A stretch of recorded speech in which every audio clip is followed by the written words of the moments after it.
అండి ఈరోజు మనము గోధుమ పిండి దోశలు పోసుకున్నాము. దోశలకు కావాల్సిన పదార్థాలు గోధుమ పిండి, శనగపిండి, ఉల్లిపాయ తురుము, అల్లం తురుము, పచ్చిమిర్చి, క్యారెట్ తురుము. ఇప్పుడు ఇది మనం ఎలా ప్రిపేర్ చేసుకోవాలో చూద్దాం. దోశకి కలుపుకుందామండి. గోధుమ పిండి వేసుకుందాం. ముందు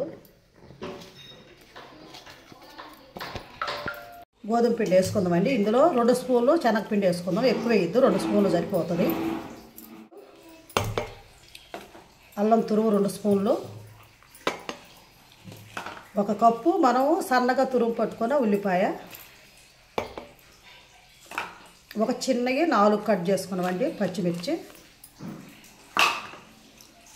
ఇందులో కొంచెం బేకింగ్ సోడా,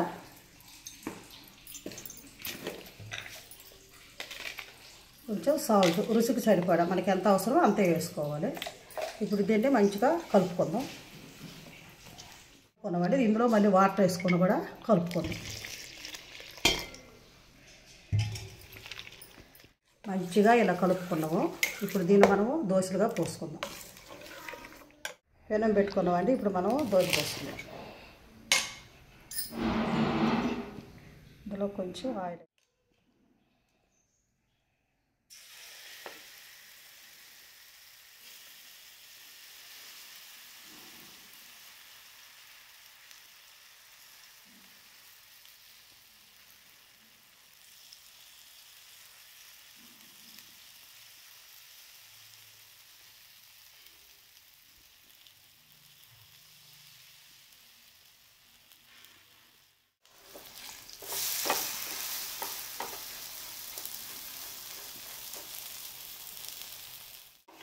వేగండి. దీన్ని దోశలు మనం తీసేసుకున్నాము.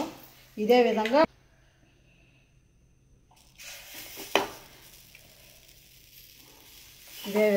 దోశలన్నీ మనం పోసుకున్నాం. దోశల్లోకి ఇప్పుడు మనం చట్నీ తయారు చేసుకున్నాం. చట్నీకి కావాల్సిన పదార్థాలు పచ్చిమిర్చి, పుట్నాలు, పల్లీలు, ఎండు కొబ్బరి. వీటిని మనం ఇప్పుడు ఫ్రై చేసుకున్నాం. ఇప్పుడు మనం కడాయి పెట్టుకున్నామండి. ఇప్పుడు చట్నీకి మనం ముందుగా పల్లీలు ఫ్రై చేసుకున్నాం. ఇందులో కొంచెం ఆయిల్ వేసుకుందాము.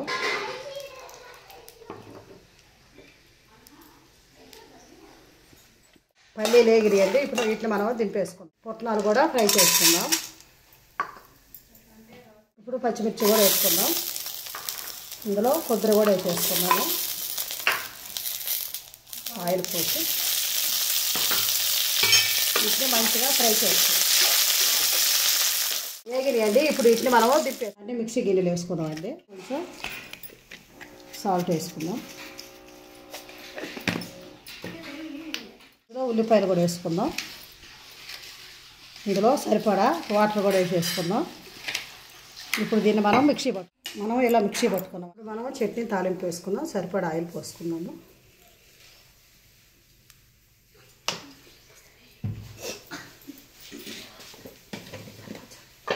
ఇందులో మనము తాలింపు గింజలు కూడా వేసేసుకుందాం.